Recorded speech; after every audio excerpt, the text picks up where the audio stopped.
Frank rushed to the ship's medical bay to prepare for Ambassador Vila's arrival. His heart raced as he gathered equipment and reviewed what little data they had on Xantari physiology. Susan joined him, her face showing concern as Frank explained. "The situation. Are you sure about this?" Susan asked while setting up monitoring equipment. "If something goes wrong, we could damage relations with the entire Xantari species." Frank nodded grimly. "I know the risks, but I can't just stand by and watch someone die when I might be able to help." Captain Edwards entered the medical bay, his face stern.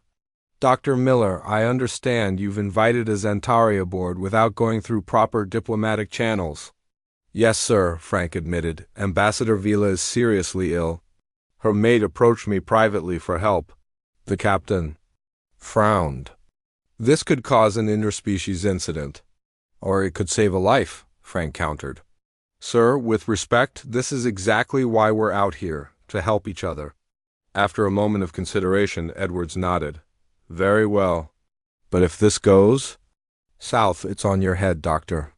An hour later, a small Xantari craft docked secretly with the Northern Star. Krell emerged, supporting a barely conscious Vila. Her skin had turned an alarming shade of white, almost translucent. She could barely walk, leaning heavily on her mate.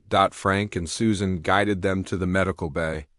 Vila's breathing was shallow, and her body radiated heat that Frank could feel even without touching her. "How long has she been like this?" Frank asked as they helped Vila onto the examination table. "Her condition worsened rapidly in the night," Krell replied, his voice shaking. "Our healers gave her traditional remedies, but nothing helped." Susan activated the medical scanner, and a three-dimensional image of Vila's internal anatomy appeared above the table. Frank studied it intently, comparing it to the limited Xantari medical data they had been given. "There," Frank pointed to. "A swollen duct in Vila's lower abdomen. Just as I suspected. The primary milk duct is completely blocked, causing toxic buildup in her system." Krell stared at the image, his eyes shifting to a deep blue of sorrow. "Can you help her?" "I believe so," Frank said. "On Earth, human females sometimes experience a similar condition. The treatment is relatively simple, but ... double quote, he hesitated. "But what?" Krell demanded. Frank met his gaze directly. "The procedure is invasive. I would need to physically manipulate the affected area to clear the blockage." Krell's skin darkened with distress. "That is forbidden. No male should touch a female. In such a way, especially not an alien male." "I understand," Frank said gently. "But without intervention, the toxin buildup will reach fatal levels very soon." Vila stirred on the table, her eyes fluttering open. They were now a dull gray, almost lifeless. She spoke weakly in the musical Xantari language, Krell responded, and a heated exchange followed. Frank couldn't understand without the translator, but the emotional struggle was clear. Finally, Krell turned back to Frank. "She has given her consent," he said solemnly. "She wishes to live for her children," Frank nodded. "I'll do everything. Susan will assist me."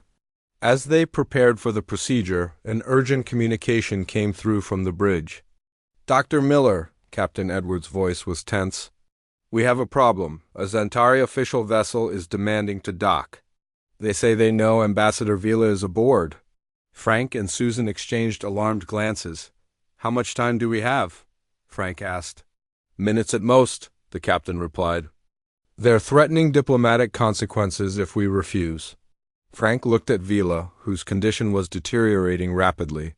"We need to proceed now. Tell them we're in the middle of an emergency medical procedure." The captain's hesitation was audible. "That might make things worse." "Sir," Frank said firmly, "she will die without immediate treatment." After a brief pause, Edwards replied, "Understood." "I'll stall them as long as possible." Frank turned to Susan. "We need to work fast." Susan nodded, preparing a local anesthetic designed to be compatible with Xantari physiology. "Are you sure this will work on her?" "No," Frank admitted. "But our scans show enough similarities to human biology that it should help." They administered the anesthetic to Vila, who remained barely conscious. Krell stood nearby, his posture Rigid with anxiety, his skin flickering between colors of fear and hope. Frank began the procedure, his hands steady despite the pressure. "The blockage is here," he explained to Susan. "I need to apply careful pressure to dislodge it without causing tissue damage." The delicate work required all of Frank's concentration. Zantari anatomy was similar to human in some ways but dramatically different in others.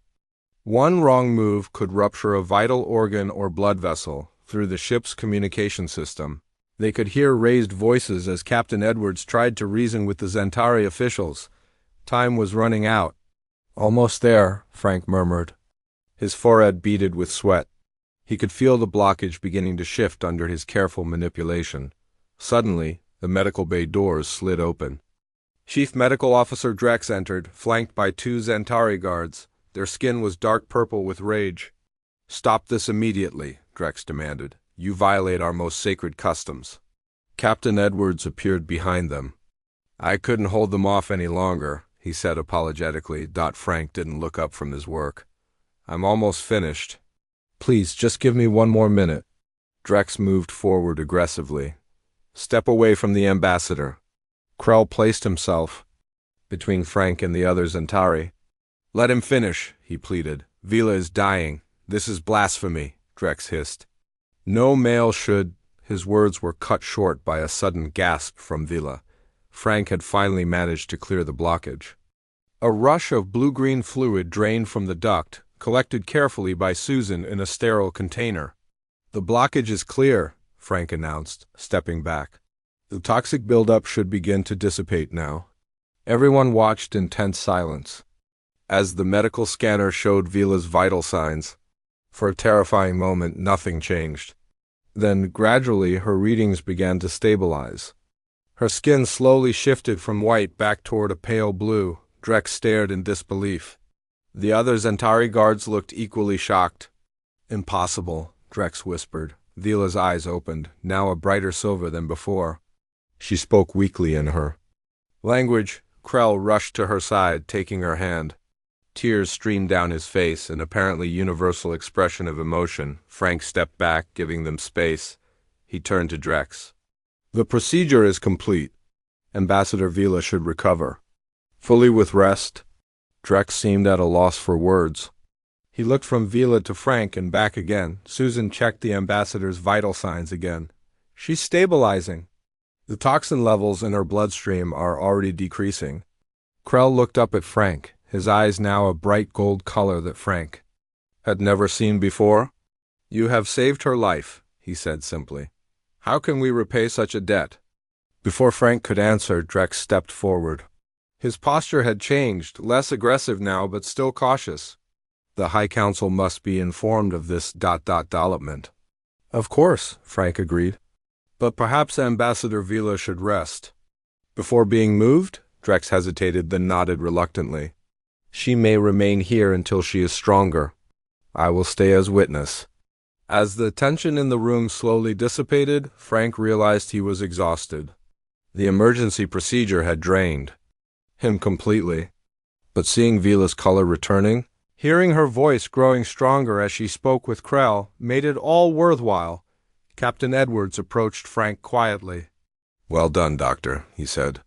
"Though I suspect this is just the beginning of a much larger diplomatic situation." Frank nodded. "Some traditions need to be challenged," he said, "especially when lives are at stake." Outside the medical bay windows, the blue-green planet Xantar continued its slow rotation.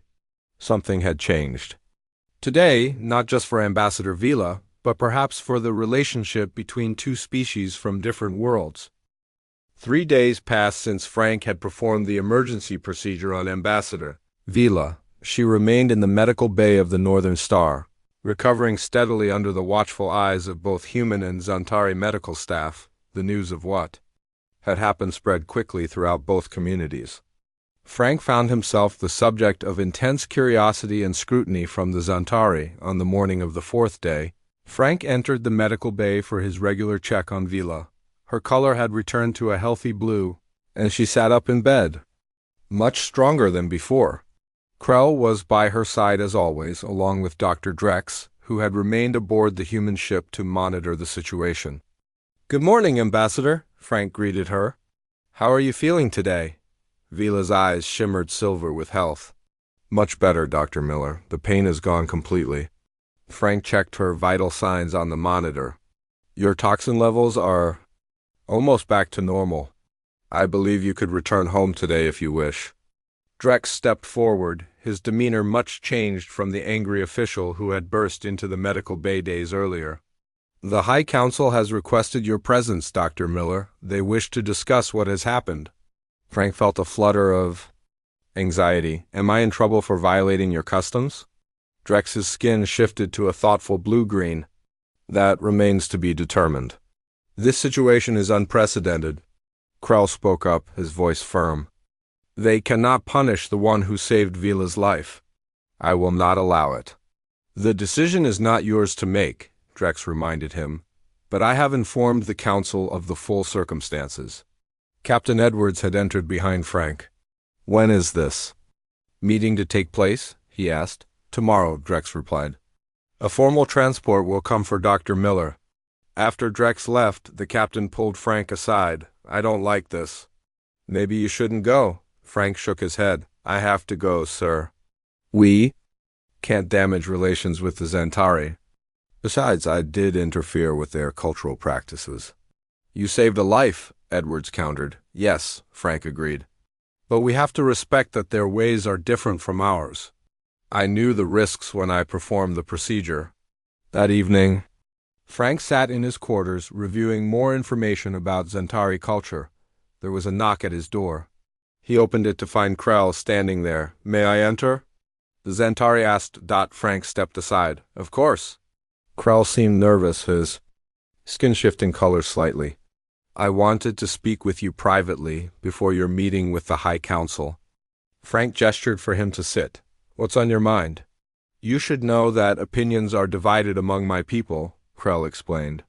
"Many, especially females who have lost mates to similar conditions, see you as a hero. Others, particularly the religious leaders, view what happened as a dangerous violation of our ways." Frank nodded slowly. "I understand. I didn't mean to disrespect your traditions." "I know," Krell said. "But you must understand something about our history. For thousands of years, Zantari females died regularly from what we called the mothers. Fate. It was accepted as natural, unavoidable.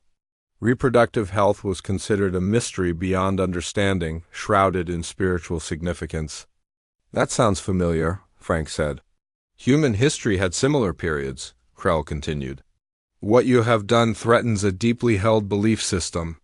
Some fear that if females learn they need not die from such conditions, it will disrupt our entire social structure. Is that what you believe?" Frank asked. Krell's eyes shifted to gold, the color Frank now recognized as deep emotion. "I believe my children deserve to grow up with their mother. I believe no one should die from a treatable condition." Frank felt a new respect for Krell. It couldn't have been easy for him to go against his culture's traditions.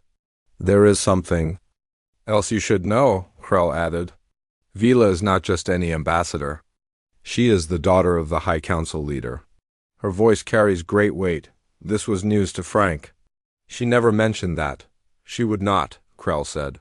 "Vila believes in earning respect through her own actions, not her family connections." The next morning, a formal Zantari transport arrived at the Northern Star. Captain Edwards, Susan, and several other crew members gathered to see Frank off. Vila and Krell would travel with him. "Remember, you're representing all of humanity down there," Edwards reminded him. "Try not to cause an interplanetary incident," Frank smiled nervously. "I'll do my best, sir." The journey to the surface of Xantar took about an hour. Frank watched through the viewport as they descended through clouds into a vast ocean.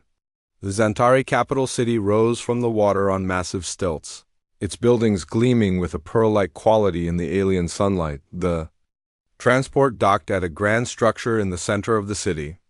Frank followed Vila and Krell through corridors lined with Zantari citizens who turned to stare at the human in their midst. Some backed away fearfully.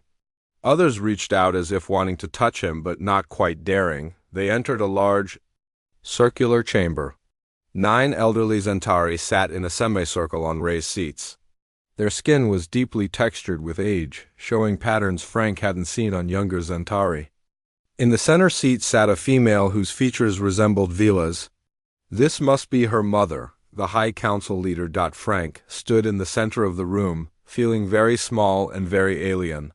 Vila and Krell were directed to stand to one side. The High Council leader spoke, her voice translated through the device on Frank's collar. Dr. Frank Miller of Earth, you stand before us having performed a medical procedure on Ambassador Vila that violated our most sacred traditions. Do you understand the seriousness of your actions? Frank straightened his shoulders. I do, High Leader. I acted out of medical necessity, not disrespect for your ways. A male council member spoke next.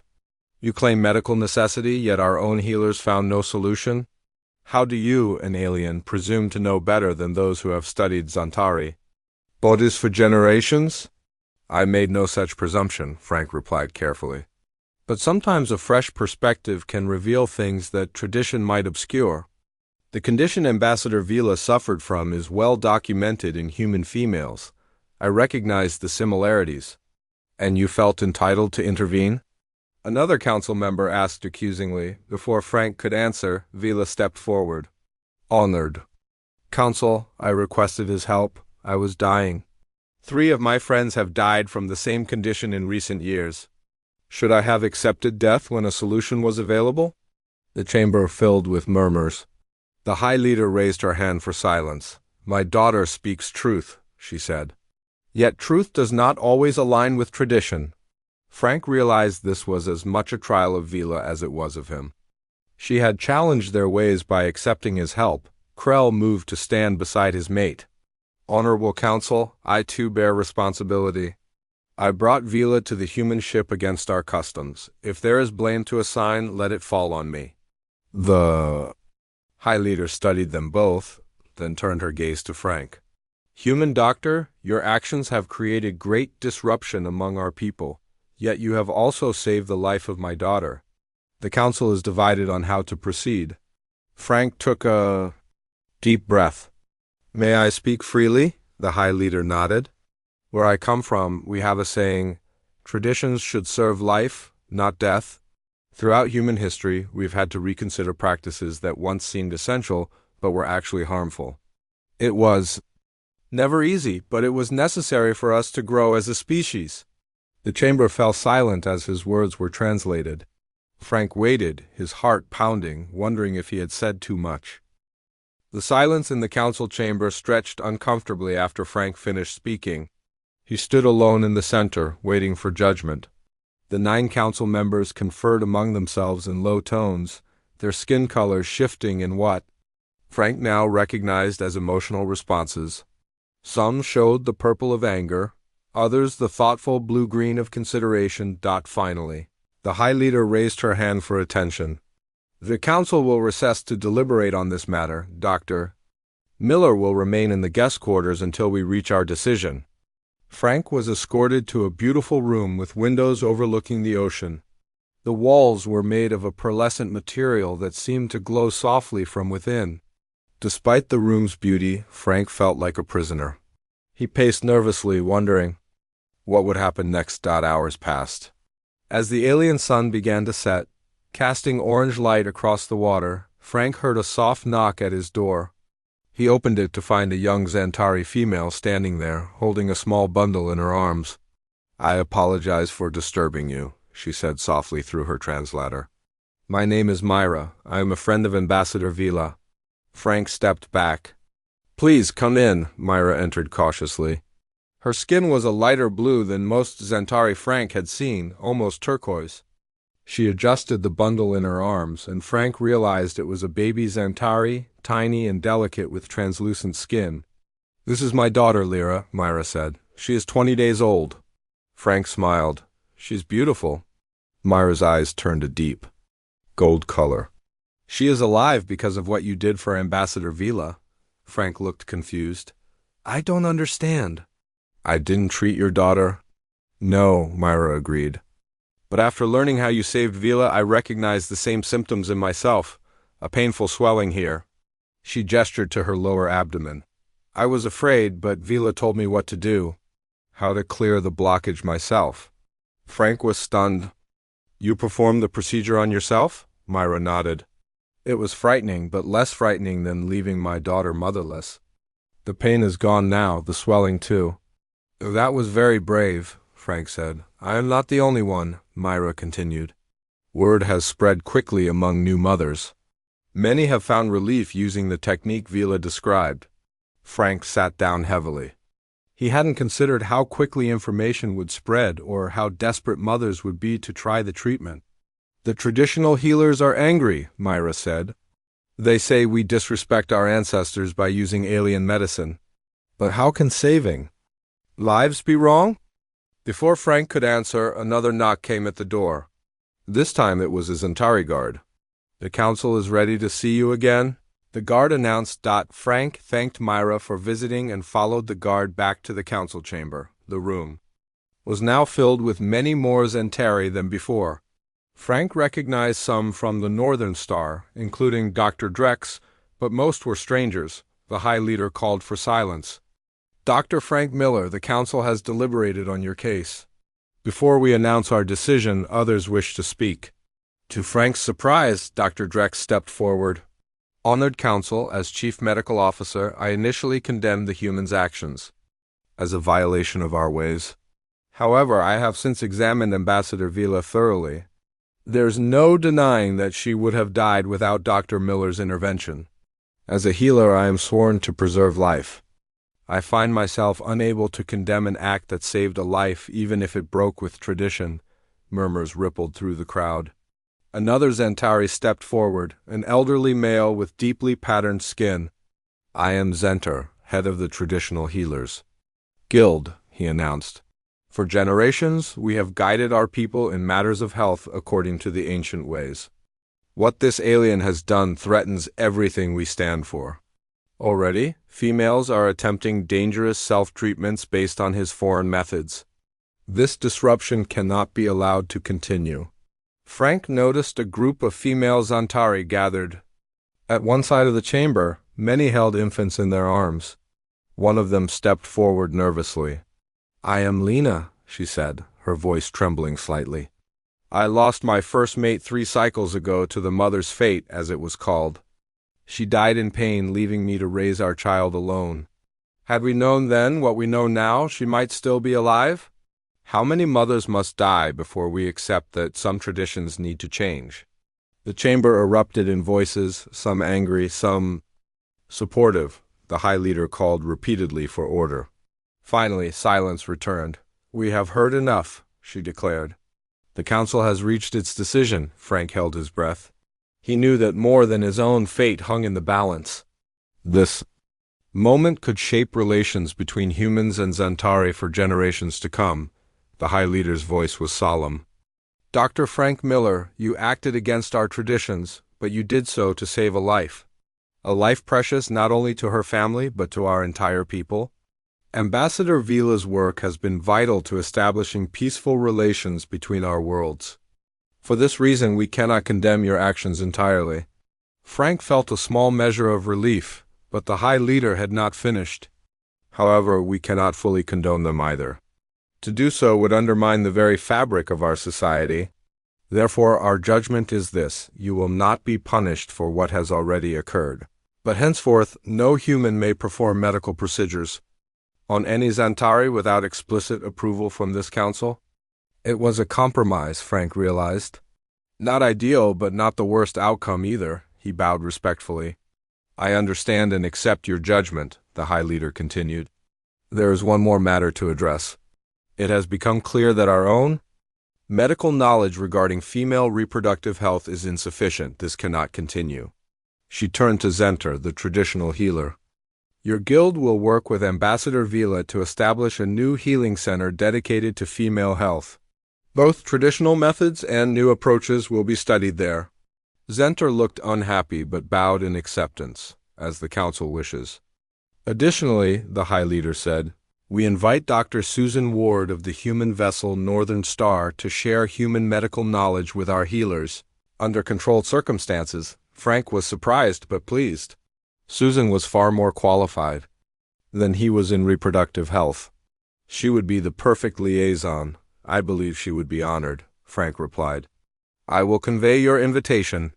As the formal proceedings concluded, Vila approached Frank with Krell beside her. You have changed things for us, she said. Not easily, and not without resistance, but perhaps for the better. Frank smiled. Change is rarely easy, but sometimes it's necessary. Krell touched his forehead in the formal greeting. You will always be welcome in our home, Lifebringer. Lifebringer? Frank asked. It is what the mothers are calling you? Vila explained, a title of respect. As Frank prepared to return to the Northern Star, he looked out at the alien ocean and the beautiful Zentari city rising from it. He had come here as a scientist, eager to learn about a new species. Instead, he had become a reluctant agent of change, challenging traditions thousands of years old. He thought of Myra and her baby, of Lena, who had lost her mate, of all the Zentari mothers who might now live because of what had happened. Perhaps some traditions were meant to be challenged. Perhaps that was how all species grew. 6 months passed since the events that had changed relations between humans and Zentari. The Northern Star remained in orbit around Xantar, but now it was joined by 2 additional Earth vessels. What had begun as a cautious first contact had blossomed into a flourishing cultural and scientific exchange. Frank stood at the window of the new medical facility built on the outskirts of the Zentari capital city. The building combined both human and Zentari architectural styles, with clean straight lines melding into the curved shapes preferred by the aquatic species. It was a physical representation of the cooperation that had grown between their peoples. Admiring. Your handiwork? Susan asked, joining him at the window. Frank smiled. Hardly my handiwork. You've done most of the heavy lifting here. Susan had taken to her role as medical liaison with enthusiasm. Under her guidance, a team of human and Zentari doctors had created new protocols for treating reproductive health issues among the aquatic aliens. The death rate from blocked ducts in similar conditions had dropped to almost 0. The new batch of human doctors arrives tomorrow, Susan said. Are you ready to head back to Earth? Frank nodded. His 6-month assignment was ending. Captain Edwards and most of the original crew had already returned home, replaced by new personnel. Frank had stayed on to help with the transition, but now it was his turn to go. I'll miss this place, he admitted. And the people. As if on cue, the facility doors slid open, and Ambassador Vila entered with Krell. Their 5 children followed behind them in a neat line, from the oldest who reached Vila's waist to the youngest who barely came up to her knee. The baby, who had been just days old when Frank first met them, was now a sturdy little Zentari who walked on her own. We hope to find you here, Vila said, her eyes shining silver with health and happiness. We wanted to say goodbye properly. Frank smiled warmly. I was planning to visit your home before I left. We brought something for you, Krell said. He motioned to the oldest child, who stepped forward and presented Frank with a small object. Frank accepted it curiously. It was a crystal pendant on a chain, glowing with a soft blue light from within. Inside the crystal, tiny shapes moved like living creatures. It is a memory crystal, Vila explained. Inside are images of our family, so you will not forget us. Frank was touched by the gift. I could never forget you. Any of you. The youngest child, the one whose mother Frank had saved, broke away from the line and ran to him. To Frank's surprise, she wrapped her small arms around his legs in a very human-like hug. The other Zentari looked shocked at this breach of their usual physical boundaries, but Frank knelt down to the child's level. Hello, little one, he said gently. The child looked at him with bright silver eyes. Thank you for saving my mother, she said in careful, practiced human English. Frank felt tears in his eyes. He had not expected this. You're very welcome, he replied. Vila stepped forward. She insisted on learning your language. She wants to be a doctor like you when she grows up. Frank smiled at the child. I think you'll make a wonderful doctor. Later. That day, Frank attended a formal ceremony at the High Council chamber. The room was filled with both humans and Zantari, a sight that would have been unimaginable 6 months ago. The High Leader stood at the center, her formal robes gleaming with pearls and shells. Today we honor Dr. Frank Miller, she announced. His actions, though once controversial, have led to great change among our people. Lives have been saved. Knowledge has been shared. And most importantly, our two species have learned that, despite our differences, we share common values. Frank felt slightly uncomfortable with all the attention. He had never sought to be a hero or a revolutionary. He had simply acted as any doctor would, trying to save a life, the High Leader continued. In recognition of his contribution to our people, we bestow upon Dr. Miller the title of Honorary Zantari Healer. This honor has never before been given to a non-Zantari. A murmur ran through the crowd. Frank was stunned. Even after 6 months of improving relations, there were still strong traditionalists among the Zantari who resisted too much human influence. This gesture was significant. Frank stepped forward to accept the ceremonial healer's sash, a beautiful band of woven seaweed embedded with tiny luminescent creatures that glowed in patterns when touched. He bowed deeply to the High Leader. I am honored beyond words, he said. What began as a simple medical necessity has grown into something far more meaningful. I have learned as much from you as you have from me. After the ceremony, a reception was held in the Grand Hall. Humans and Zantari mingled, sharing food and conversation. Frank found himself surrounded by Zantari mothers, many with young children. They touched their foreheads in respect as he passed. Life-bringer, they called him. The nickname had stuck, despite Frank's protest that he had only saved one life directly. Dr. Drex approached, looking much more relaxed than when Frank had first met him. You leave us changed, he said. Not all are happy about it, but I believe most see the benefit. Change is often difficult, Frank replied, but sometimes necessary. Drex nodded. The new healing center has already documented 57 cases of the condition that nearly killed Ambassador Vila, 57 mothers, who might have died under our old ways. Frank was moved by the number. One crisis, one decision to help, had rippled outward to save so many lives. There is something else, Drex added. The High Council has approved a permanent human medical presence on Xantar. We would like Dr. Ward to stay on as director of the Joint Medical Facility. I think she'd be pleased, Frank said. She's grown quite attached to this place. As the reception wound down, Frank found a quiet moment alone on a balcony overlooking the ocean. The 3 moons of Xantar were rising, casting multiple shadows across the water. He felt a presence behind him and turned to see Krell. May I join you? The Zantari asked. Frank nodded, and they stood in companionable silence for a while. When you first helped Vila, Krell said finally, I was terrified. Not just for her life, but for what it might mean for our ways, our traditions. I understand, Frank said. I never meant to cause such disruption. Krell's skin shifted to a thoughtful blue. Perhaps disruption was needed. For too long, we accepted deaths that could have been prevented. We called it fate when it was simply lack of knowledge. Frank thought about human history, how many similar situations had occurred on Earth. Every species has blind spots, he said. Things accepted as normal that later generations look back on with disbelief. Before you leave, there is one more thing, Krell said. A private matter. Frank looked at him curiously. Vila and I would like to name you guardian to our youngest daughter, Krell said. It is a position of honor in our culture, similar to what humans call a godparent, I believe. Frank was deeply touched. I would be honored, though I'll be far away on Earth. Distance matters less than the bond, Krell said, and we hope you will visit when possible. The Northern Star makes the journey in just under 3 months. As Frank prepared to board the transport that would take him back to the Earthship the next morning, he looked out at the Xantari city one last time.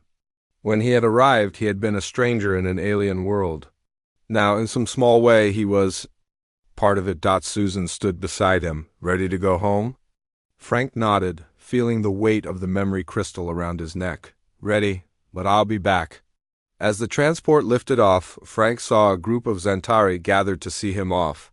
Vila and Krell stood with their children. Beside them were many of the mothers whose lives had been changed by what had happened. They raised their hands in farewell, their skin gleaming blue in the morning light. Frank raised his hand in return. One simple medical procedure had changed everything. Lives saved, traditions questioned, bonds formed across the gulf of species.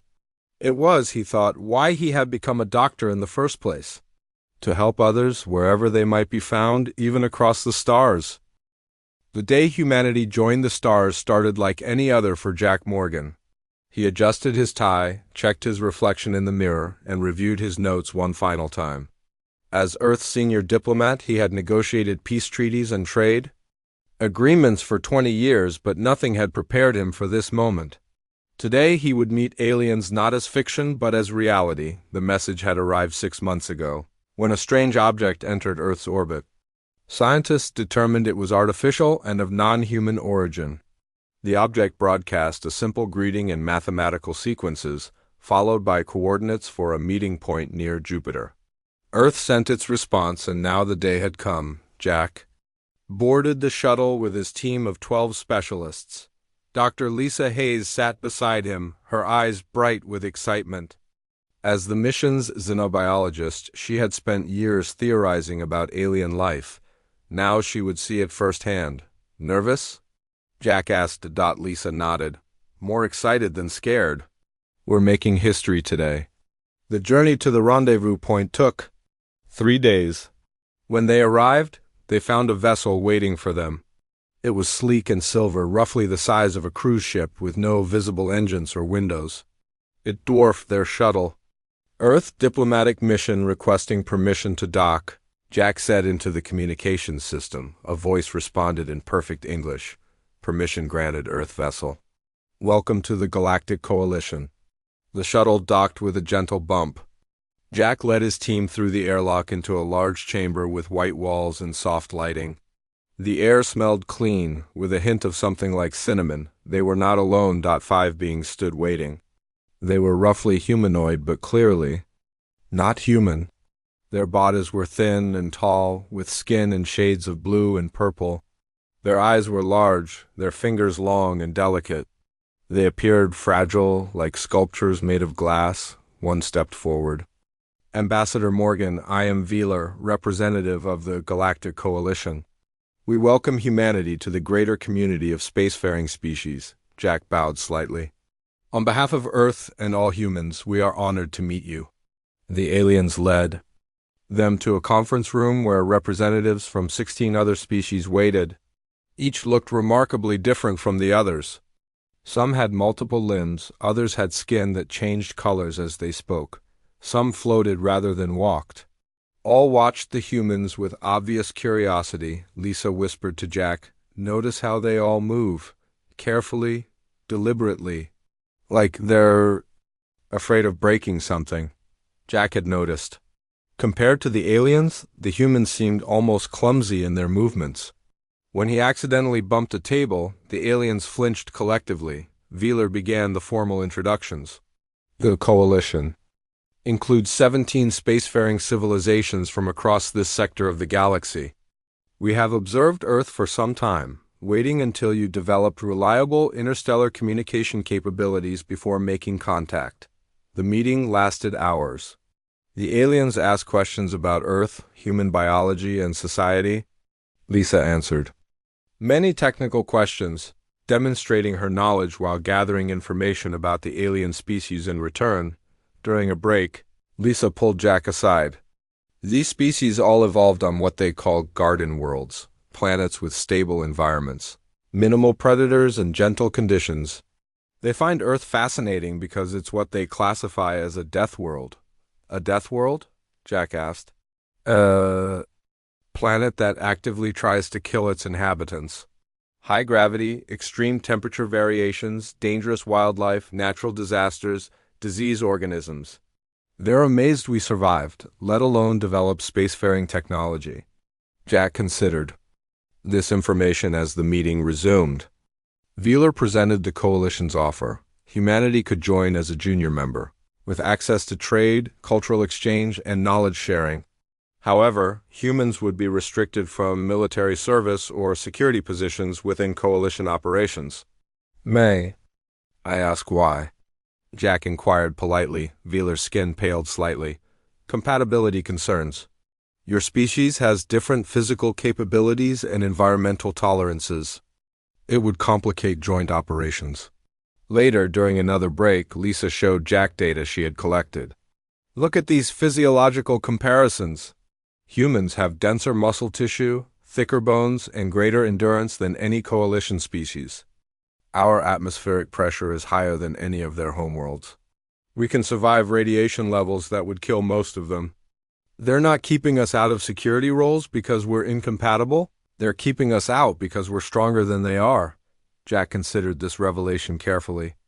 During dinner that evening, he accidentally cut his hand on a serving utensil. The cut was minor, but the Coalition representatives reacted with alarm, calling for medical assistance. Jack simply wrapped his napkin around the wound and continued eating. It's nothing, he assured them. Just a small cut.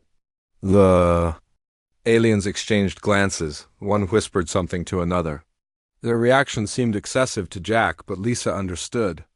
For their fragile bodies, such an injury might be serious. After 3 days of meetings, Jack prepared to deliver Earth's response to the Coalition's membership offer. His team had discussed the restrictions at length. Some felt insulted by the limitations, others saw opportunity despite them.